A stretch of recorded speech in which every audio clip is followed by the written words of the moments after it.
क्या हम किसी के मन को चुटकी में पढ़ सकते हैं? अगला व्यक्ति आपके बारे में क्या सोच रहा है, उसके मन में आपके लिए क्या विचार चल रहा, हम जान सकते हैं? तो जवाब है हाँ, ये बात बिल्कुल सच है। और आज मैं आपको बताने जा रहा हूं कि आप किसी का भी मन पढ़ सकते हैं, वह भी बड़े ही आसानी से। लेकिन इसके लिए आपको कुछ नियमों और कुछ बातों का ध्यान रखना होगा। किसी के मन की बात को पढ़ने की स्वतंत्रता हर किसी में होती है, बशर्ते आप इसे सही तरीके से सीखें और अभ्यास करें।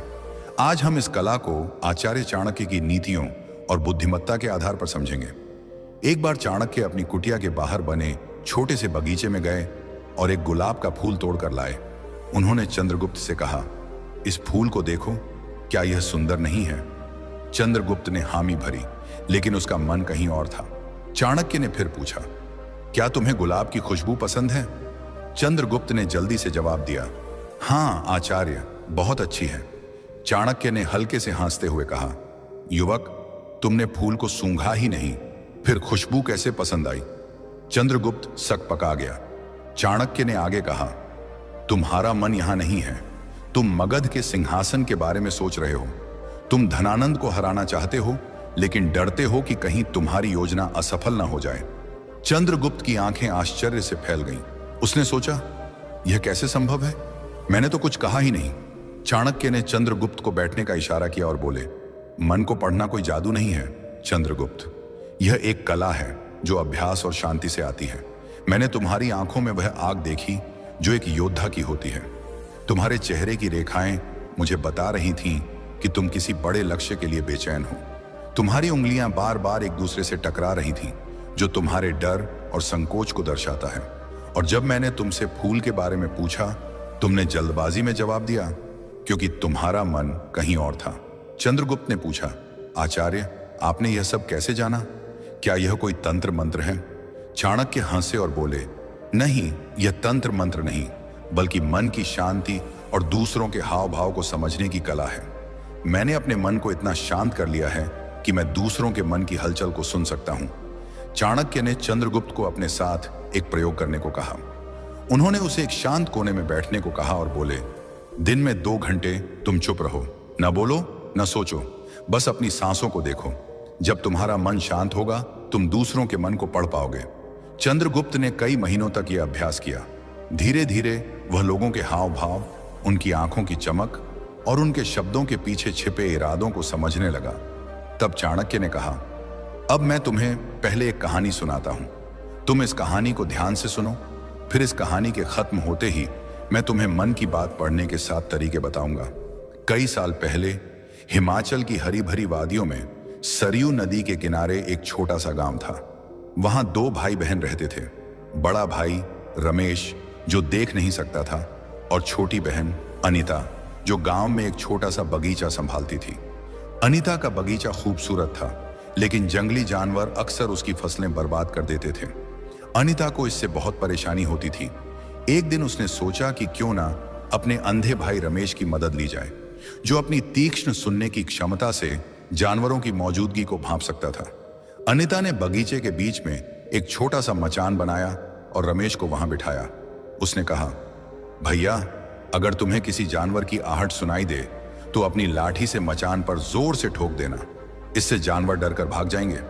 रमेश ने अपनी बहन की बात मान ली और हर दिन मचान पर बैठकर बगीचे की रखवाली करने लगा।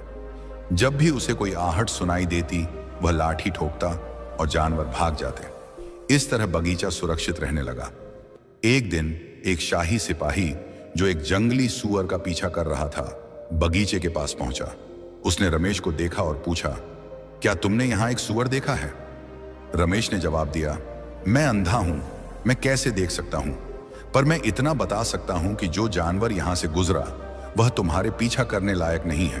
तुम अपना समय बर्बाद कर रहे हो। सिपाही हैरान हुआ और बोला, तुम अंधे हो, फिर भी इतने यकीन से कैसे कह सकते हो कि वह सूअर पीछा करने लायक नहीं है?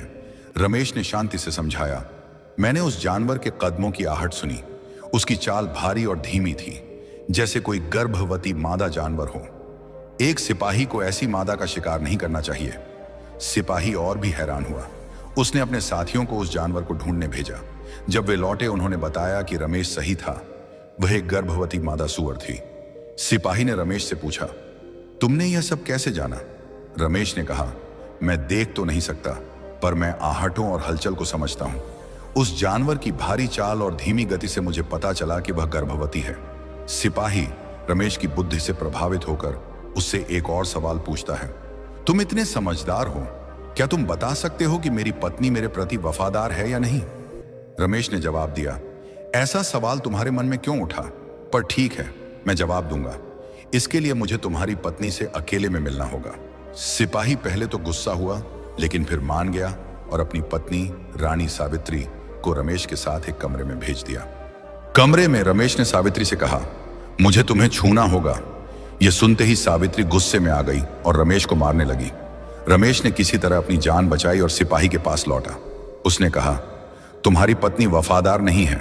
सिपाही गुस्से में तलवार निकालकर सावित्री के पास गया और पूछा, सच बताओ, क्या तुम वफादार हो? सावित्री ने कहा, मैं वफादार नहीं हूं। सिपाही हैरान हुआ और रमेश से पूछा, तुमने यह कैसे जाना? रमेश ने समझाया, मैंने कहा कि मैं उसे छूना चाहता हूं। वह इतने गुस्से में आ गई कि मुझे मारने लगी। एक वफादार पत्नी किसी अनजान पुरुष को छूने से मना करती, पर उसने मुझे मारा और इस दौरान मेरा पूरा शरीर छुआ।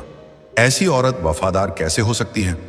सिपाही ने फिर पूछा, एक और सवाल, क्या मैं अपने पिता का बेटा हूं या किसी और का? रमेश ने कहा, तुम इस राज्य के सिपाही हो, इस सवाल का क्या मतलब?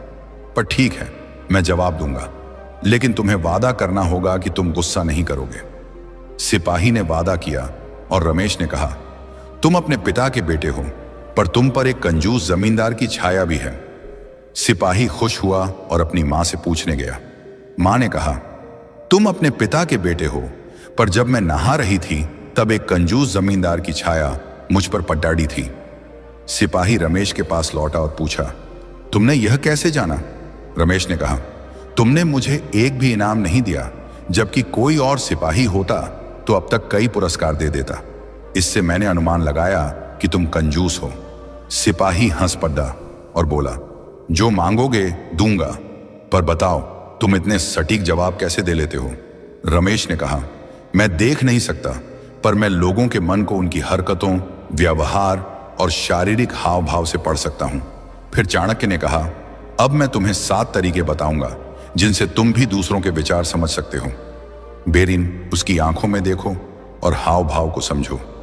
आंखें मन का आईना होती हैं। जब आप किसी की आंखों में गहराई से देखते हैं तो उनके चेहरे की सूक्ष्म हलचलें, जैसे भौहों का हल्का सा उठना, होंठों की तनिक सी मुस्कान या नजरों का इधर उधर जाना, उनके मन की कहानी बयान करती हैं। उदाहरण के लिए, अगर कोई व्यक्ति आपसे नजरें चुराता है तो शायद वह कुछ छिपाने की कोशिश कर रहा है। वहीं आत्मविश्वास से भरी नजरें दृढ़ता का संकेत देती हैं। हाव भाव भी उतने ही महत्वपूर्ण हैं। व्यक्ति के बैठने का तरीका, हाथों की गति या चेहरे की रेखाएं उनकी भावनाओं को उजागर करती हैं। इस कला को सीखने के लिए आपको एक जासूस की तरह चौकस बनना होगा। कल्पना करें कि आप एक बाज की तरह हैं, जिसकी नजर हर छोटी सी हलचल पर टिकी है। रोजमर्रा की जिंदगी में जब आप किसी से मिलें, चाहे वह बाजार में कोई दुकानदार हो या कार्यालय में सहकर्मी, उनके चेहरे को ध्यान से देखें। क्या उनकी मुस्कान सच्ची है या सिर्फ औपचारिक? क्या उनकी आंखों में उत्साह है या उदासी? शुरू में यह मुश्किल लग सकता है, लेकिन धीरे धीरे आप छोटी छोटी बातों को पकड़ना सीख जाएंगे। रोज 5 मिनट तक किसी एक व्यक्ति के हाव भाव का अवलोकन करें। उनकी आंखों, चेहरे और शरीर की मुद्रा पर ध्यान दें। एक डायरी में नोट करें कि आपको क्या संकेत मिले। समय के साथ आप बिना शब्दों के ही लोगों के मन को पढ़ना शुरू कर देंगे। यह अभ्यास आपको एक कुशल मनोवाचक बनाएगा जो दूसरों की भावनाओं को तुरंत भांप लेता है। 2. उसे बोलने का मौका दो। वह जितना बोलेगा उतना समझना आसान होगा। लोगों के मन को समझने का सबसे सरल तरीका है उन्हें खुलकर बोलने देना। जब कोई व्यक्ति अपनी बात कहता है तो उसके शब्द, लहजा और बोलने का अंदाज उसके मन के रहस्यों को उजागर करता है। कई बार लोग जो कहते हैं उससे ज्यादा उनके शब्दों के बीच का रुकना, उनकी आवाज का उतार चढ़ाव या बार बार दोहराए गए शब्द उनके मन की गहराई को दर्शाते हैं। इस कला को सीखने के लिए आपको एक धैर्यवान श्रोता बनना होगा। बातचीत में जल्दबाजी न करें। सामने वाले को अपनी बात पूरी करने दें। उनके शब्दों पर ध्यान दें लेकिन उससे ज्यादा उनके बोलने के तरीके पर। क्या वे रुक रुक कर बोल रहे हैं? क्या उनकी आवाज में आत्मविश्वास है या हिचकिचाहट? क्या वे कुछ शब्दों पर ज्यादा जोर दे रहे हैं? अगली बार जब आप किसी से बात करें तो कम से कम 5 मिनट तक बिना टोके उनकी बात सुनें। उनके शब्दों, लहजे और रुकावटों पर ध्यान दें। बाद में विश्लेषण करें कि उनके बोलने के तरीके ने क्या संकेत दिया। यह अभ्यास आपको एक बेहतर श्रोता बनाएगा और दूसरों के मन को समझने में मदद करेगा। 3. अपने मन को शांत करो। मन पढ़ने की सबसे बड़ी शर्त है कि आपका अपना मन शांत हो। अगर आपका मन विचारों, चिंताओं या कल्पनाओं से भरा है तो आप दूसरों के मन की हलचल को नहीं सुन पाएंगे। एक शांत मन ही दूसरों की भावनाओं को गहराई से समझ सकता है।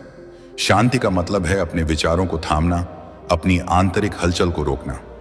यह एक ऐसी अवस्था है जहां आप न तो अतीत में खोए हैं न भविष्य की चिंता में। आप बस वर्तमान में हैं और आपका मन एक शांत झील की तरह स्थिर है। इस अवस्था में आप दूसरों की ऊर्जा और भावनाओं को स्पष्ट रूप से महसूस कर सकते हैं। इस शांति को प्राप्त करने के लिए ध्यान, मेडिटेशन सबसे प्रभावी तरीका है।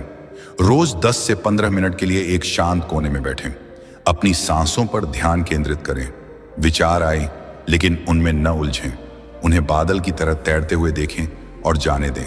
शुरू में आपका मन भटकेगा, लेकिन धीरे धीरे यह शांत होने लगेगा। दिन में एक समय चुनें जब आप पूरी तरह चुप रहें। कोई बात ना करें, न सोचें, बस अपनी सांसों को देखें। यह अभ्यास आपके मन को शांत करेगा और दूसरों के मन को पढ़ने की आपकी क्षमता को बढ़ाएगा। 4. शारीरिक भाषा का विश्लेषण करें। शारीरिक भाषा मन का खुला पत्र है।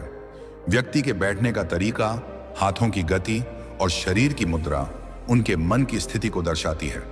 उदाहरण के लिए, अगर कोई व्यक्ति बात करते समय अपनी बाहें बंद रखता है तो वह रक्षात्मक हो सकता है। अगर वह सीधा बैठता है और खुली मुद्रा में है तो वह आत्मविश्वास से भरा हो सकता है। भाषा को समझने के लिए आपको एक गहरे अवलोकनकर्ता बनना होगा। कल्पना करें कि आप एक चित्रकार हैं और सामने वाला व्यक्ति एक कैनवास है जिसकी हर रेखा कुछ कह रही है। उनके हाथों की गति, उनके पैरों की स्थिति और उनके कंधों का झुकाव सब कुछ एक कहानी कहता है। सामाजिक सभा में लोगों की शारीरिक भाषा का अवलोकन करें। नोट करें कि उनकी मुद्रा और गतिविधियां क्या कह रही हैं। समय के साथ आप शारीरिक भाषा के सूक्ष्म संकेतों को पढ़ना सीख जाएंगे।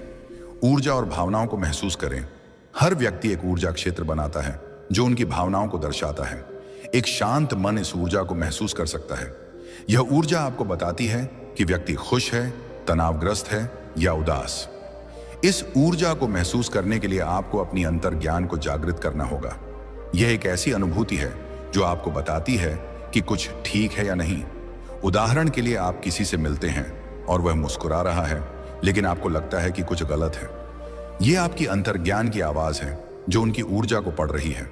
एक बार मैं एक पार्टी में गया जहां एक व्यक्ति बहुत हंस बोल रहा था, लेकिन जब मैंने उससे बात की तो मुझे उसकी ऊर्जा में एक खालीपन महसूस हुआ।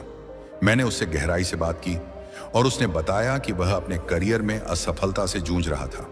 करीबी के साथ बैठें और उनकी ऊर्जा को महसूस करने की कोशिश करें। क्या उनकी ऊर्जा सकारात्मक है या भारी?